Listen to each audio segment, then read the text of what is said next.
episode 148, Red Leaf Retrocast. I'm JD, Joey, Colin, your theme pick, and you know what? We're going to do a proper intro today, guys. If you're joining and listening for the first time, the way this works is the hosts are on a rotation. We each pick a theme, and we pick 2 games based on those themes. There we go. Little banter before, and then we talk about the 2 games we picked. We used to do a lot more in the past, but this was much more manageable. And I like this format we've been doing for years now.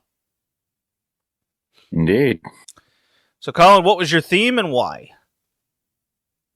It was indie inspiration.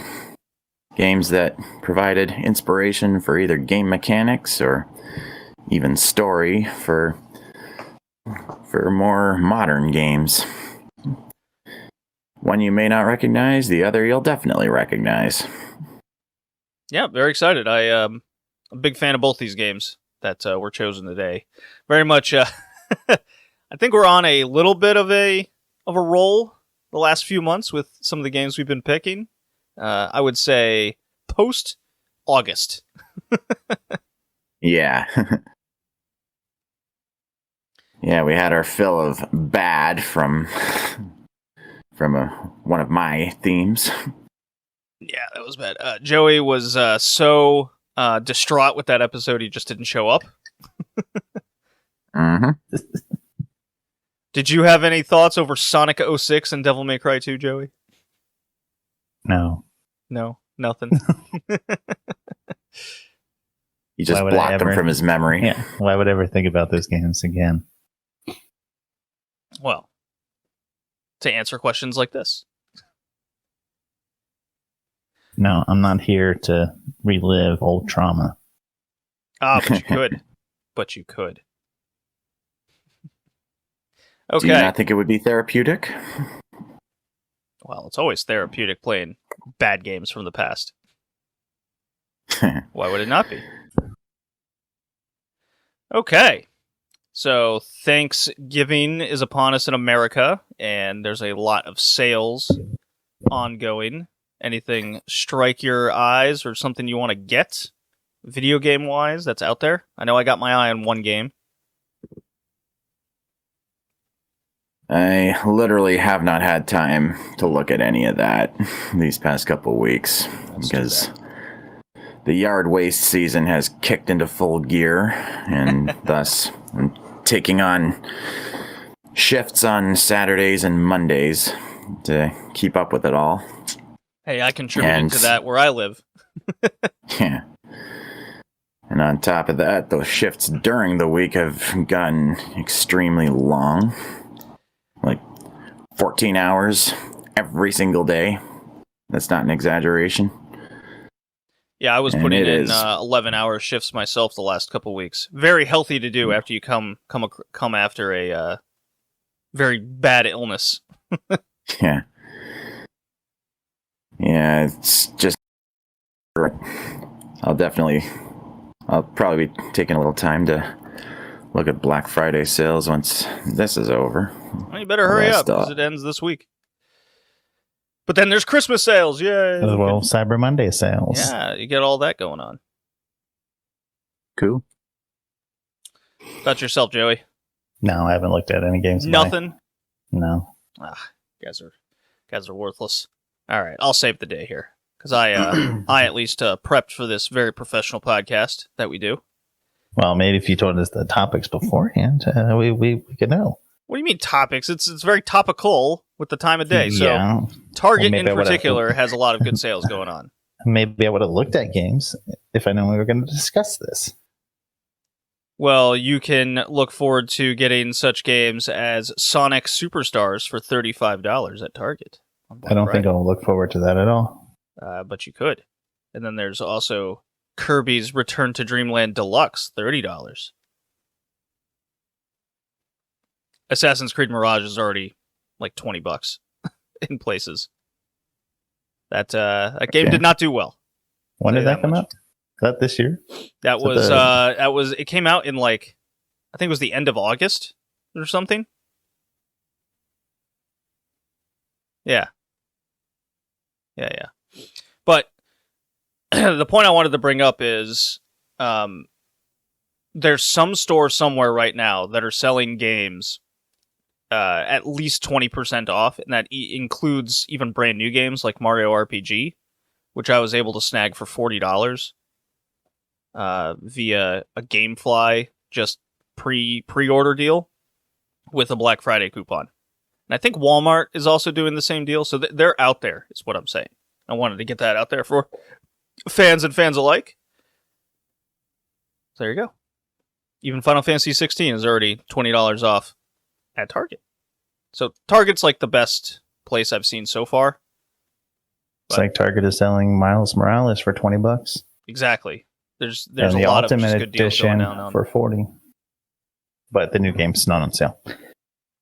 Well, no, that's selling very well. Okay. What have you been playing? Anything at all, Colin? Just the Messenger.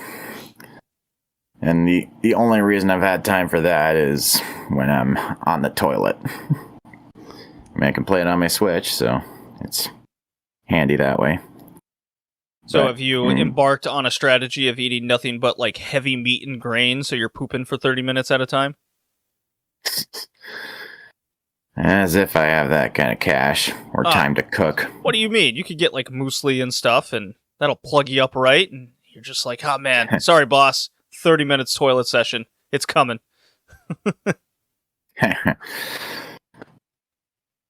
We don't have access to proper toilets most of the time when I'm on the job. What do you mean? You got a whole garbage can. That's a moving I toilet. was going to say, you have multiple toilets. They're everywhere. I'll be fucked if I'm going to take a shit in my truck. I mean, do you want to be fucked? Maybe? No, I want to do the fucking. Okay. Well, all right then. Joey, what about you? I've been playing City Skylines 2, slowly understanding that game. And then still playing Remnant 2, trying to level up classes to try to get a good combination with my friends to finally beat that asshole boss. Beat that asshole boss. Okay. So, is that still the same one with the red everywhere? Yeah. From last episode? Still haven't beaten him, huh? Not with the group. I mean, I beat him on the easiest level. That's about it. So we're trying to figure out maybe if we build the right classes together, maybe we can have the right synergy to try to beat it. Ah, I see. Okay.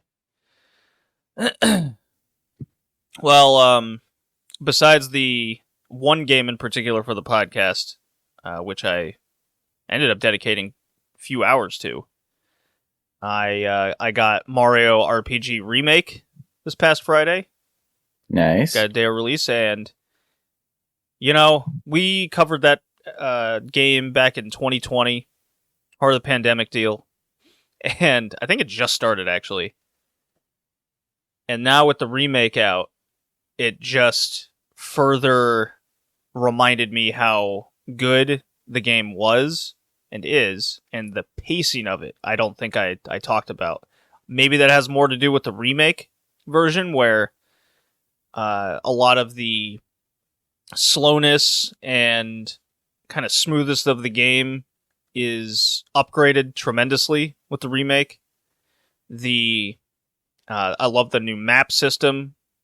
Basically, any limitations that they had to struggle with through the original back in the SNES days has been very much upgraded and rectified in the remake version. It's a very enjoyable experience, and you know, when the original, how much is the original game going for? Because I had to get the Japanese copy in order to even play the game physically. So Mario RPG, let's see how much this fucker's now going for. It is, the Super Nintendo version is $100 to get Mario RPG, and that's on the lower end. Let's see if it's actually what's the trending line? Yeah, it's over $100. Like loose. It's that's a lot of money for a SNES game. Yep. And it's far from the only one. Yeah, and if you want a complete Earthbound, copy, it's Chrono like $300. Trigger. Yeah, well, Chrono Trigger, I think is... God, I think that game went up, like, even worse. Let's see. Chrono Trigger. Let's see. Chrono Trigger is... Yeah, that's $200. God Yep, damn. still. Yeah, it's like, can you put up with load times for $200? I sure can. Get the PlayStation version. I'd rather get the DS version, which I already have. I mean, that's $65. Exactly. Yeah, No load times. Well, yeah, the PlayStation version was because that was together with a game. I think it was a Final Fantasy game. Can't remember, but I have that version. That's what I have. Anyways, so back to Mario RPG. Very addicted to the remake. Basically been picking that up all weekend long, and I think I already have 5 of the 7 stars. So Nice. and I'm like 7-8 hours into the game. Huh. Yeah, it's a lot quicker. Put it that way. So much Nice. it's streamlined, and I vastly enjoy it. So high recommendation from me there. And then this was something I wanted to just bring up for this episode is since we're nearing the end and the Game Awards were announced for all the categories with Tears of the Kingdom, Baldur's Gate 3, etc., being nominated for Game of the Year. It got me to really make a list, and I have it in Games Covered on the Google Sheet. If you scroll to the right, Okay. you can see the list. I've seen a lot of talk that this year in gaming hasn't been very good, and no big heavy hitters, and I just could not disagree more with that statement, because I just went on Metacritic for just what journalists and reviewers have been giving games this year, and I didn't put any remakes or anything on the list. These are all kind of brand new games released, and there's 23 games rated 85 or higher. And to me, that's like, if you like the genre, then it's must-buy territory. Yeah, there's a lot of good games on the list, but I'm still surprised Diablo 4 is that high. Oh, at a 91? Yeah. You don't think it was that good?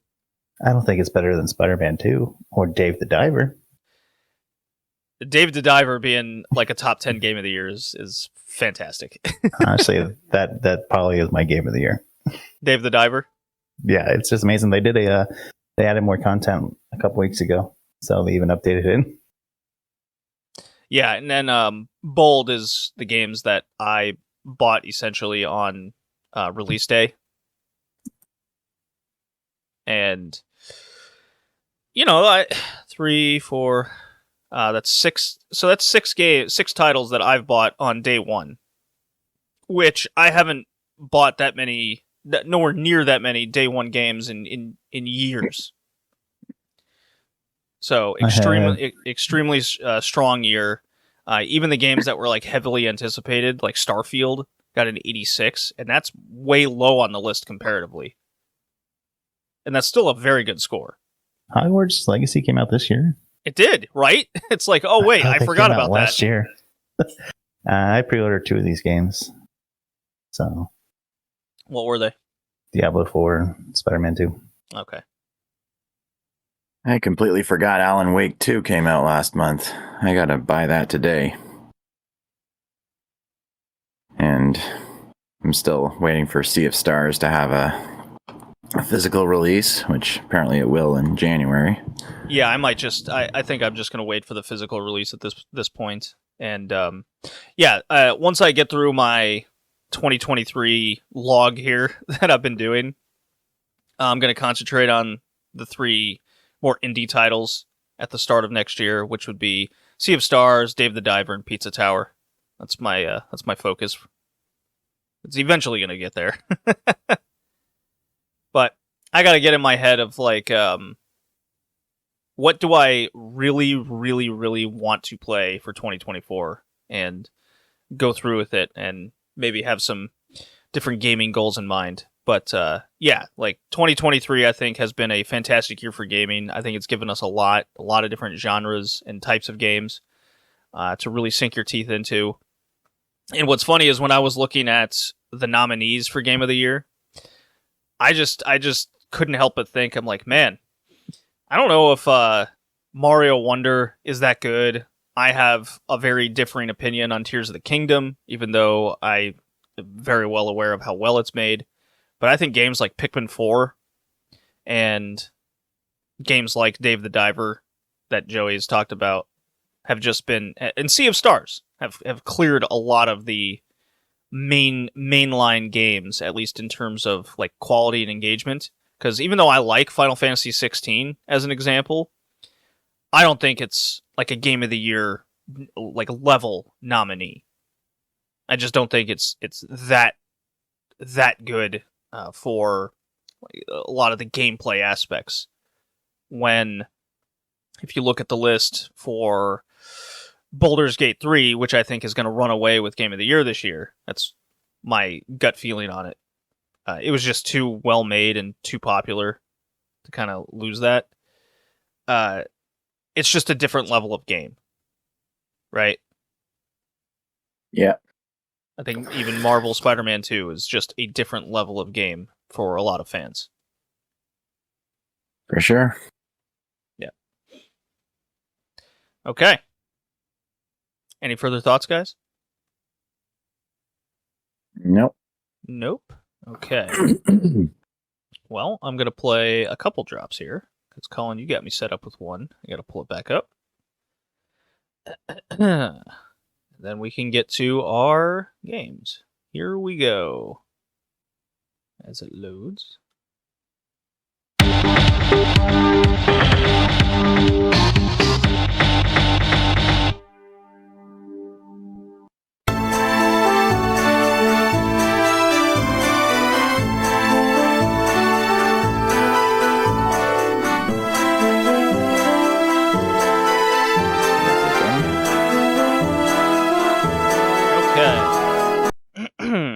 Well, I played 2 drops, Colin, in case you were wondering. I was wondering why was taking so long. Well, it's got to load your Jazzy Jackrabbit thing, and then I had made quite a few new gaming drops that I was dying to play. So hopefully the tens of fans enjoyed that. for those that care. Okay. So as I hear my cat rustling around upstairs, and in this nice cold winter day, whoa. He just jumped up on the carpet table. I don't know if you could hear that on the mic. Or the Nope. carpet table, the carpet pole. Big bushy tail and everything. Okay, so... all right. Indie inspiration, Colin. Remind us and go through it, and then introduce the first game.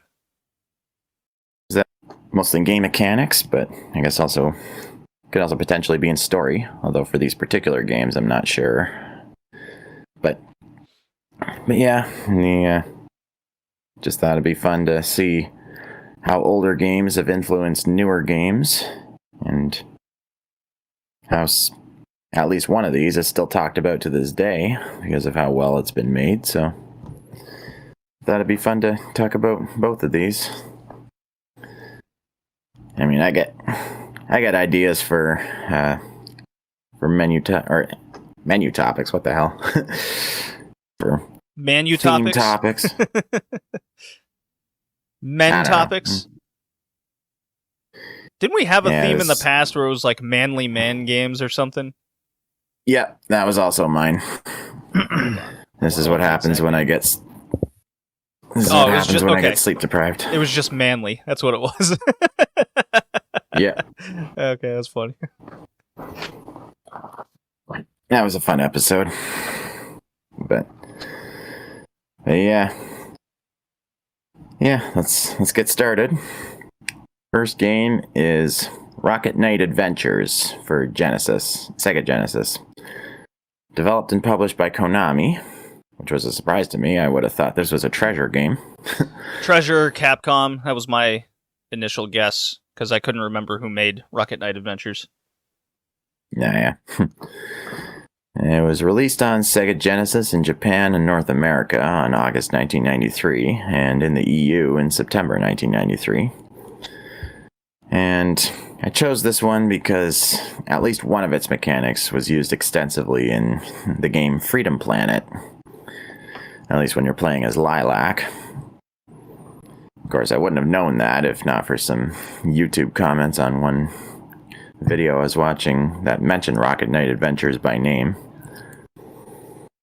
And that mechanic is when you charge up your attack and then point with the D-pad, and you'll go just like shoot in that direction, like bouncing off of walls and such, which is one of Lilac's abilities in Freedom Planet. Now, the plot is surprisingly complex for a game like this. Let me just get the Wikipedia entry up for it.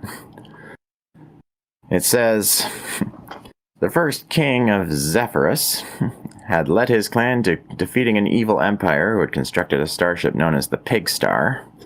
Because, yeah, your enemies are pigs, just like Blinks, which had the power to destroy planets.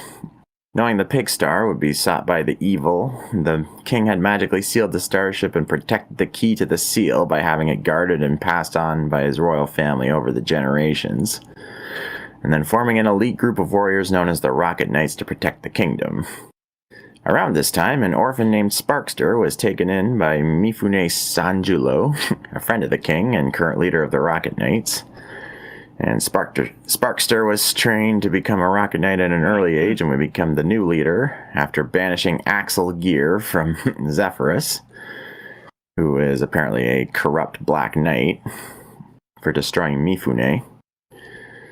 And then, I guess the evil empire has come back, trying to unseal the Pig Star, and it's up to you to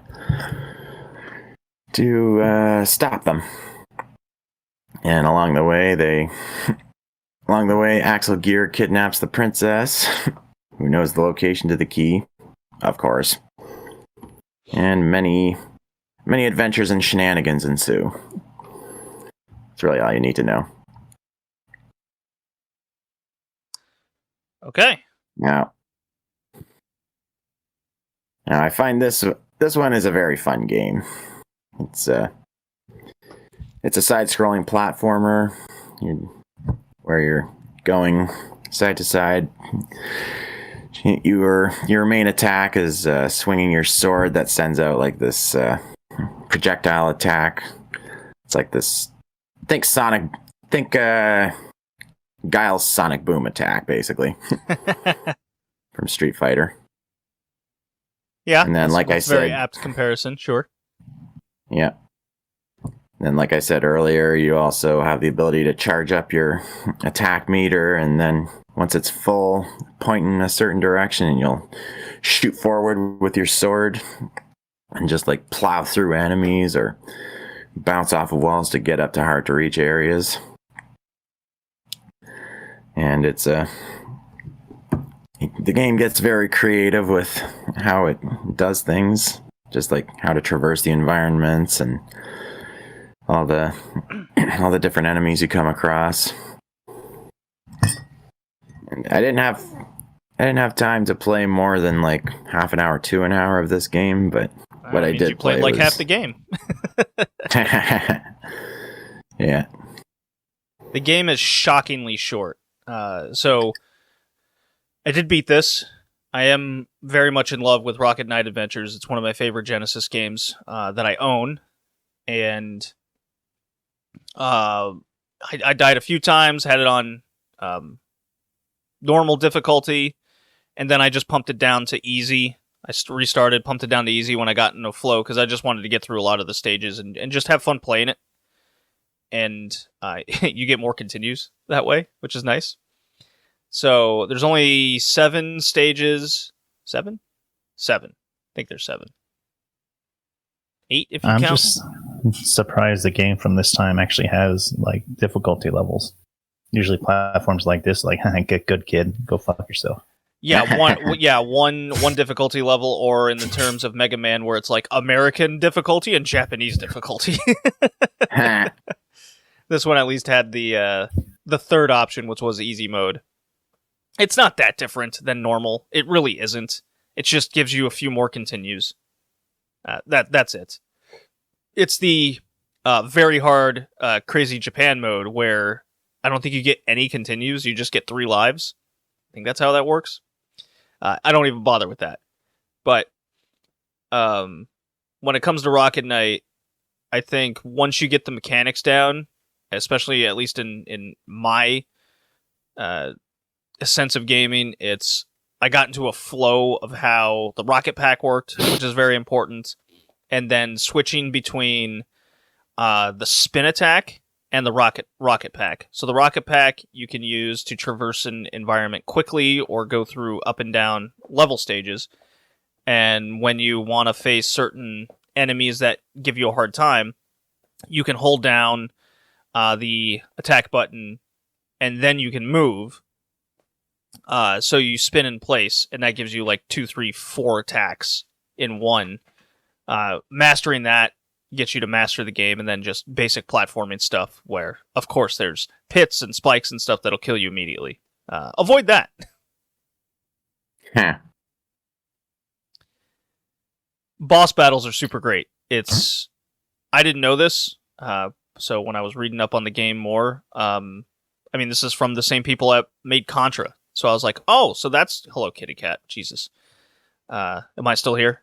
Am I crackling? Yeah, you're still here. You're good. All right. Pay attention because cat is going nuts right now. The boss battles are very unique between each other, very interesting.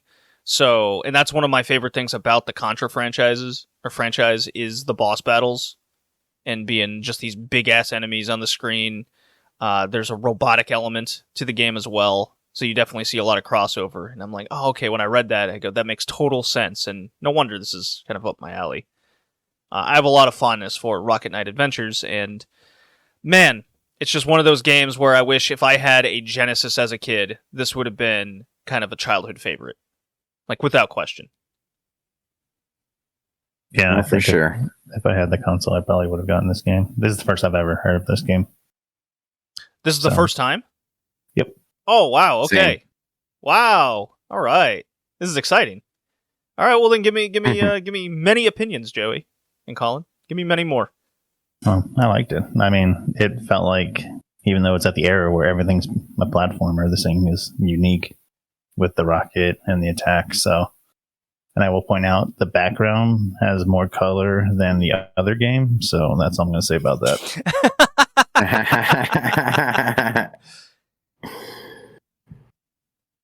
Yeah, this was it very much looks like a Sega game, which I think is nice.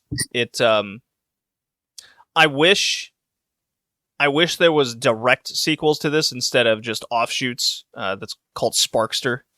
And if they could have just expanded upon a lot of the attacks and just kept a lot of this the same, especially with the use of the opossum's tail, where you can go through vines and stuff and hang from them. I thought that was just super fun and unique to only the character, because that's what an opossum does. That's the kind of stuff that makes me just smile and be like, yes, this is what I want out of a game. You got a little character, got a mascot here with potential, and it makes you feel like you're, well, playing the animal, right? Yeah. You guys have a favorite boss or level or anything? Well, I did like how there's this one waterfall level where you can alternate you're alternating your position either in front of the waterfall or behind it in order to progress. And plus, like you said, JD, you're playing the animal, and in this level, you're like a lot of time hanging from vines by your tail. Mm-hmm. I will say the rocket jump made the water level that was after that a whole lot better than normal water levels. At least I could shoot through it. Yeah. I think My one complaint with the game is that it definitely needs a better checkpoint system. Because I think it's absolute bullshit how far from the boss/mini-boss the game starts you back when you die. Needless to say, I save stated the shit out of this one.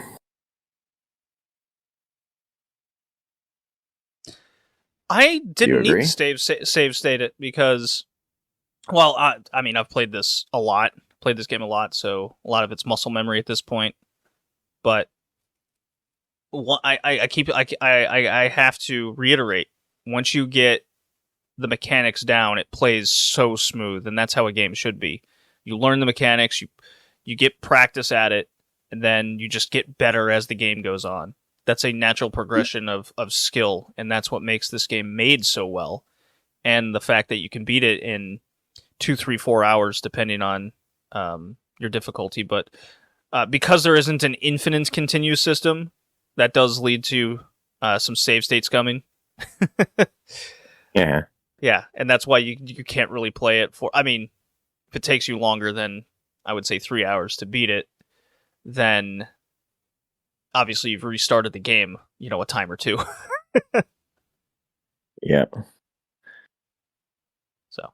Yeah, I imagine I probably wouldn't have so much difficulty with it if I if I wasn't so sleep deprived.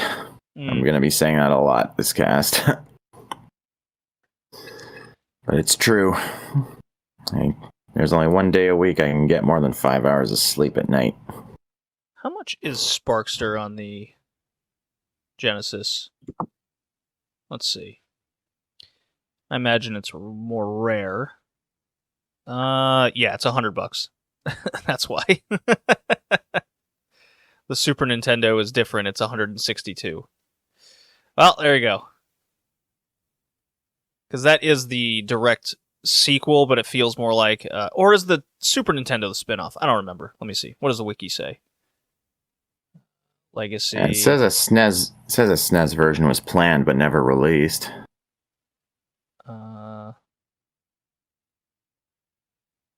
Sparkster Rocket Knight Adventures on Genesis. A spin-off game, Sparkster, was released in the same year on the Super Nintendo. Okay, so only the Super Nintendo version's the spin-off. That makes sense.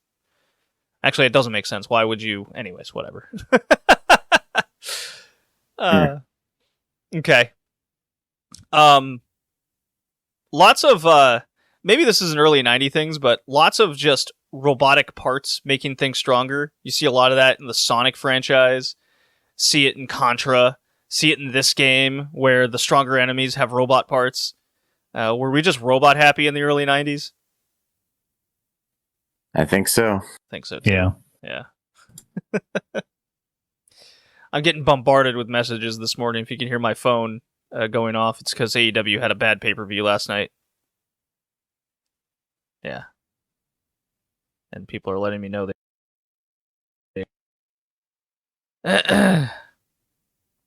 Okay. So, Rocket Knight Adventures, huge pass from me. Love it. Yep, easy pass. Joey? Yeah, pass it. All right, there we go. Leaving us in suspense. So you can get Rocket Knight Adventures. I think it's actually pretty cheap. So for those looking for the physical version on your... Everyone has a Sega Genesis. It's under $30 you can get it for. I think that's very affordable for one of the more better games on the system. Mm-hmm. Next. Okay. All right.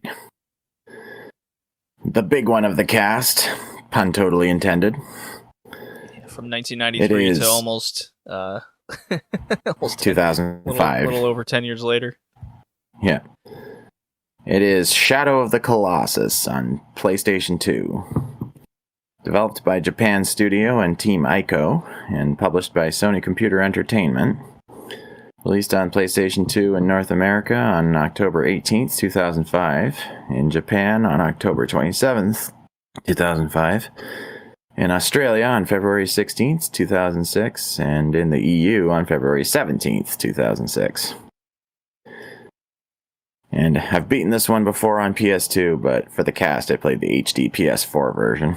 Ooh, so I only have the PS3 copy with the Ico dual situation going on. Oh, yeah.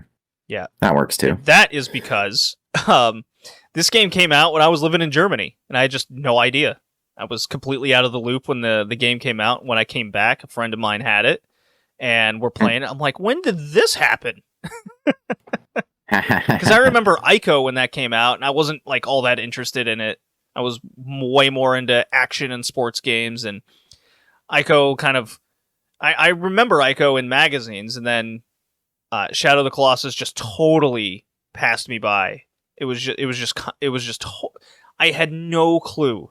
So then, by the time I came back, the PS3 was about to come out, and then just never got it. And it became a cult hit like immediately. Even though I don't think the original sold all that well. It was like limited release or something, if memory serves.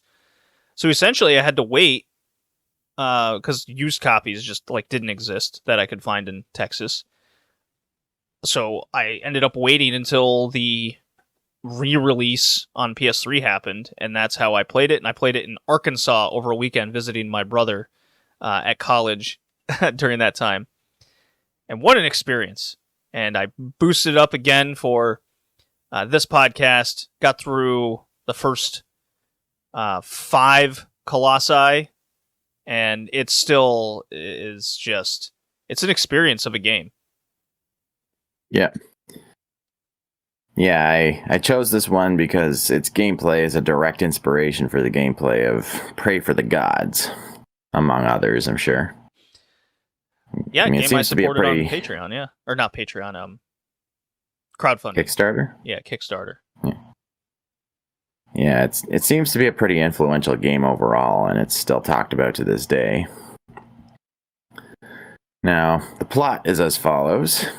A man called Wander enters an ancient land that is home to an entity called Dorman in order to resurrect his lover, ? Sure. Sister, lover, pick one. I don't know. Yeah. All it says is she had a cursed fate and was going to be sacrificed. Yeah. And in order to do so, he must slay 16 colossi that are located across the land. So he takes his magical sword and his horse Aggro and sets off to kill some giants. To this day, if I can name a horse in a game, particularly Zelda, I name them Aggro, and then I just give them numbers after it. Fun thing, in Tears of the Kingdom, you actually can get your horses from Breath of the Wild. So when I opened up the stable in the game, there were 5 horses in there. Aggro, Aggro 4, Aggro 8, and Aggro like 9. And I'm like, oh, I've killed a lot of horses. That's pretty funny. Yeah, I had forgotten I did that. So then I immediately caught another horse, released one, and then named it like Aggro 15 or whatever I had. I just named it after the one. So I was like, Aggro's back, yay! And I just don't even use a horse in Tears of the Kingdom. There's fucking flying machines in that. Anyways, Aggro is a legendary horse in gaming. Oh, absolutely. Even sacrifices himself or herself so you can get to the last Colossus. But oh yeah, and spoiler alert for the ending, although the story is very minimalist as it is, so who really cares? It's revealed you were the bad guy all along. And by slaying the Colossi, you unsealed Dorman, who turns out to be evil. But then a bunch of priests, show up and reseal Dorman while also destroying the bridge that leads into the land, so nothing can ever come in or out again. And Team Ico have confirmed that this game is in fact a prequel to Ico, which I believe has been covered on the cast before. Right. Yeah, I believe so. We can easily look that up. Hold on. Yeah, the only indication of that is that Wander gets reborn by the end. I don't think we've ever covered Ico. Really? Really? That's a surprise. We might have to do that soon. Rectify this. Definitely. Nope, Yeah, it goes Ice Climbers and then Ikaruga. Huh, go figure. Yeah, we never did it. Well, it's just like Rocket Knight Adventures in this game. I'm like, how have we never covered these two on the podcast? Just skipped over them. Yeah, I might have been thinking of our Musenspiel playthrough. Well, yeah, we definitely played that for the YouTube channel. Yep. Yeah. Still up there. You can go watch the whole thing. Mm-hmm. Now, the gameplay is fairly standard in concept. Well, hold on. I want to go back to the story. Because you said he's the bad guy the whole time. Well, no. Well, he didn't realize he was the bad guy. Is he that guy? He's just tricked into it. He's just trying to save his lover and mistaken and got manipulated. It's a very classic type story where a selfish desire overcame the potential of darkness being awakened or something, or the darkness fooled him. Take whichever direction you want, and that makes sense for how the story plays out in Ico, where there's kind of a dark entity within the character. Yeah. And he's reborn into a baby with horns. Mm-hmm. But he did resurrect his lover, so... He was successful when it was all said and done. Yep. Yeah. But Dorman did warn him he might pay a heavy price. But, yeah. Now, the gameplay is fairly simple in concept. For each Colossus, you're told by Dorman at the hub castle where it's located and what kind of environment it occupies, and it's up to you to travel to its location on your horse. And you figure out which direction to go by holding up your sword, and then the sunlight reflected off of it will point towards the location of the Colossus. You have to figure out how to get there. Yeah, very Breath of the Wild-esque, isn't it? Kinda, yeah. Because Breath of the Wild, you just look in the direction and that's where you go, or you have the map. In this one, you don't really have a map. You just have the general idea of which direction to go, and then the adventure is how do you traverse the world to end up in that final location. And that in itself is a puzzle, which is very fun to do. I think there was a map in both the original and the remake, but... Yeah, I mean, how helpful is it really? You get some terrain ideas, but it's not like it's a Zelda game or the two modern Zelda games where it's like, okay, there's the map, here's a road, you can literally just follow the road and get there. Yeah. It's not that simple. Yeah, for some Colossi, this is a puzzle in and of itself. And there come times you have to think outside the box on how to navigate the terrain to get there. Right. I mean, I remember one Colossus forcing me to go in a big giant loop that was largely in the opposite direction of where the sword was pointing. But that ended up being very satisfying when I finally found the Colossus. And then, once you reach the Colossus, that's where the real fun begins. Because all of the combat gameplay is boss fights in this one. And most of it involves figuring out how to climb up its body and get to the glowing weak point on its body so you can stab the shit out of it. Usually it's on the head, at least to start, but after inflicting a certain amount of damage, it'll shift to a different part of the body, and you have to figure out how to get there while still managing to stay on its body the whole time. Because it's like a big climbing puzzle, except the climbing wall is alive and constantly trying to shake you off. And you have a grit meter on the screen that shows how much time you have to keep holding on to the side of the Colossus, or any ledge, really. And it forces you to find spots where you can let go and just stand for a bit while the meter recharges. And obviously that's easier said than done when the Colossus is trying to shake you off the whole time. And you also have a bow and arrow that you'll need from time to time, whether to get the Colossus' attention and move towards a certain area, or just make it stop moving by shooting a weak point. Theoretically, you can kill each Wow, what happened to you? Sorry, I had to cough. Yeah. Yeah, theoretically, you can kill each Colossus just by stabbing random parts of the body or just shooting it with arrows because you have unlimited ammo, but it would take a very long time. Right. Yeah. Yeah, that's one thing you can do. Yeah, I liked the aspect of the game where each boss congruently has a puzzle in itself of how to manipulate the giant monster into getting into a certain position or interacting with the environment. Most of the time it's both, such as, I think it's the fourth one, where you're in a swamp and there's like these little tunnels. So every environment has this very obvious thing that has something to do with manipulating the Colossus to get it to do what you want. Like, okay, this one you gotta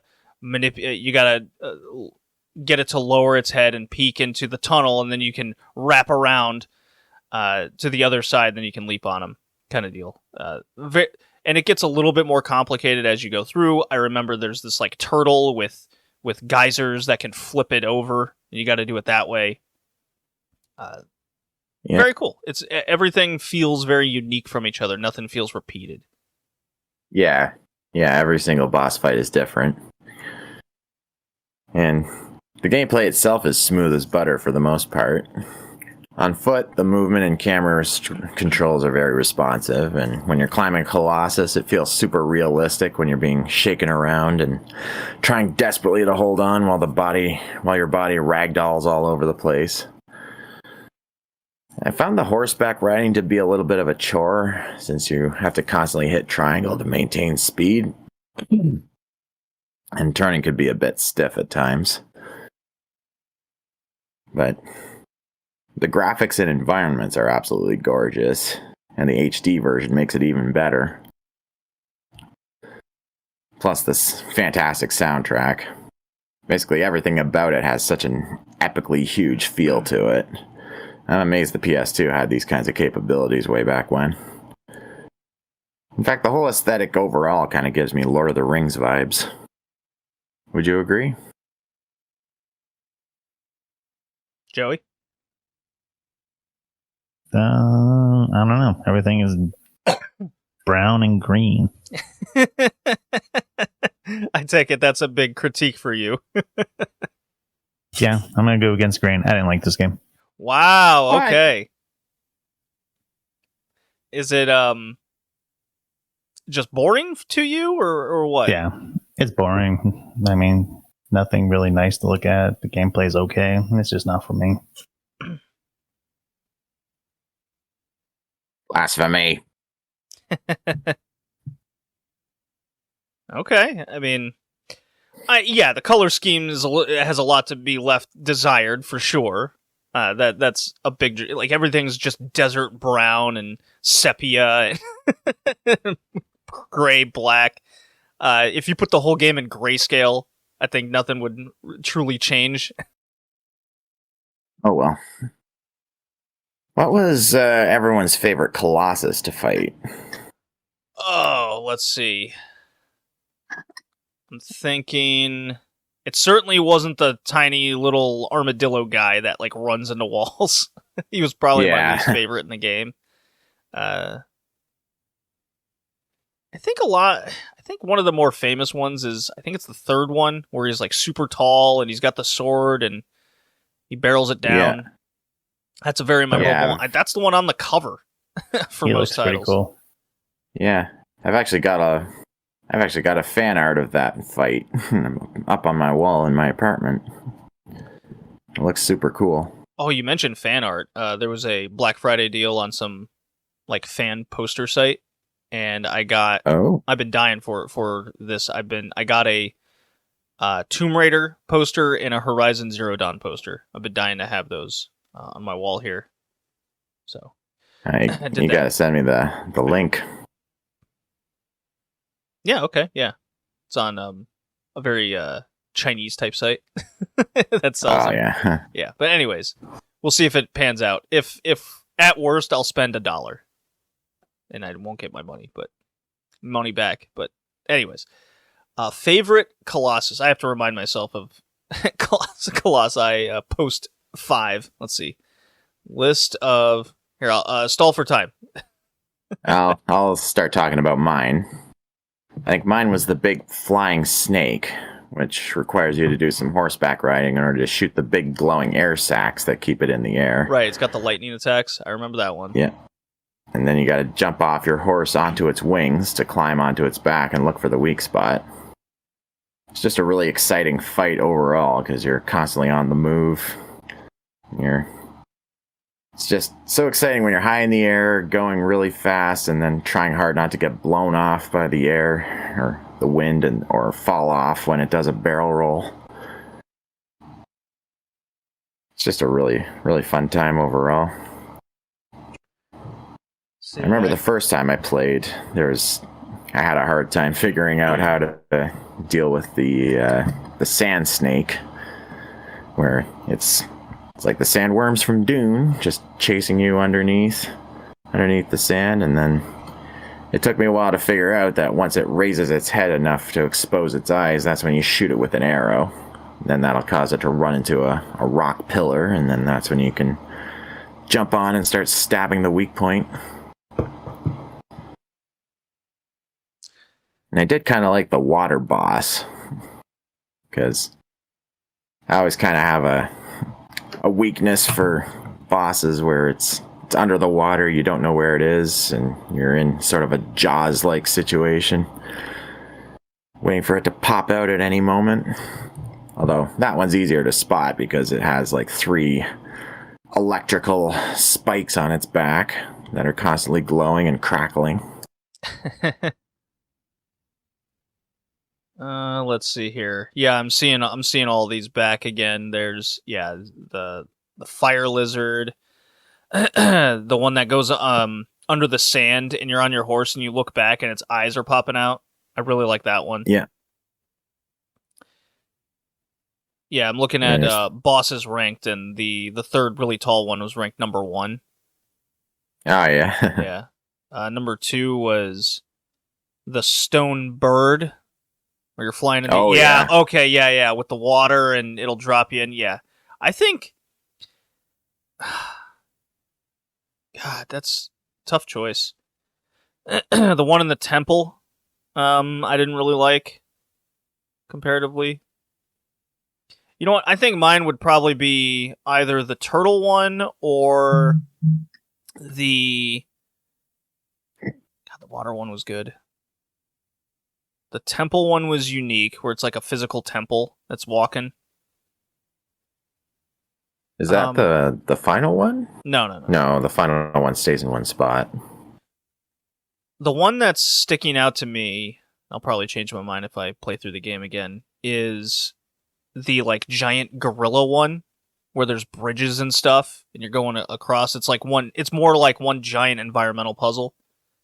Oh yeah. Than defeating the boss itself. It's got the like ribbed sword thing that it carries. Yeah. Yeah, I think I remember that one. Very cool game. I like all the pillars of light in the background after you defeat him. Is that the 15th Colossus? Yeah, I already closed it out. There's a bunch of numbers. Well, because I only played through the first Colossus, and then I switched to watching someone. And based on this YouTube Let's Play, the 15th is the most replayed. So I don't know if that means it's popular or hard. Maybe it's hard. Or fun to watch. Fair enough. Yeah. But Shadow of the Colossus, I love all the mechanics. A little bit screwy in places, but if anything, it gives it a little bit more of a charm because the character's like flailing around all the time. The grip mechanic is great. A lot of this game you could see was used in the modern Zelda games. Yeah. Yeah, for sure. That's what I noticed with Breath of the Wild. The whole climb anywhere thing, but you have a stamina meter. And it's always super satisfying when you at first don't know how to get onto the Colossus, but then when you figure it out and successfully do it, it's a really good feeling. That was basically my experience playing it for the very first time, completely blind. Yeah. Well, what's funny was I haven't played this in many, many years, and a memory came back when I was on the final boss, and just right when I was going to do the finishing blow, the power got tripped in the... Oh. So when I first booted up the game, I had to replay the final boss. Oh, no. I went, oh, okay. So I got to see the ending this time. So that was funny. So I guess technically I beat 5 Colossus. Yeah, that final boss battle is like an hour long. It's wild. Yeah. Yeah. A lot of lightning strikes and dipping and dodging and going up. It's just a journey up the Colossus, really. Yeah, yeah. So cool game. Really love it. I would say it's definitely a classic at this point in time. It's certainly old enough. Since Hell yeah. it. But Joey hates easy it. pass. He thinks it's boring. It's terrible. It's no good. Too much darkness for him. Yeah, I fail it. Shun the heathen. He fails it. Oh man. I passed. Shun the heathen. He does not like a very cult classic popular. Well, now it's popular game. Okay. So our 2 games were Rocket Knight Adventures and Shadow of the Colossus. Joey, you go first, sir. Well, surprising everyone, Rocket Knight is my favorite. I'm going to give it a high A, and Shadow, I'm still going to give it a B, even though I didn't like it. Okay. All right. Okay, then. Who's I next? am the opposite of Joey, more or less. I like Shadow more, even though I love Rocket Knight Adventures. I think Rocket Knight is missing mechanics to it that puts it over the edge.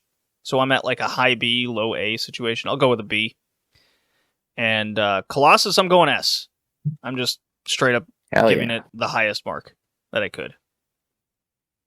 And Cool. there you go. Colin. Well, my opinion is pretty much the same as yours. Shadow of the Colossus is my favorite. And I'm actually going to give Rocket Knight Adventures an A. Ooh, I'm the low guy on a game I love. Okay.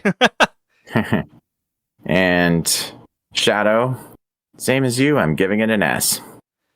Okay. In fact, I think it should have a spot in my top 10 favorite games of all time.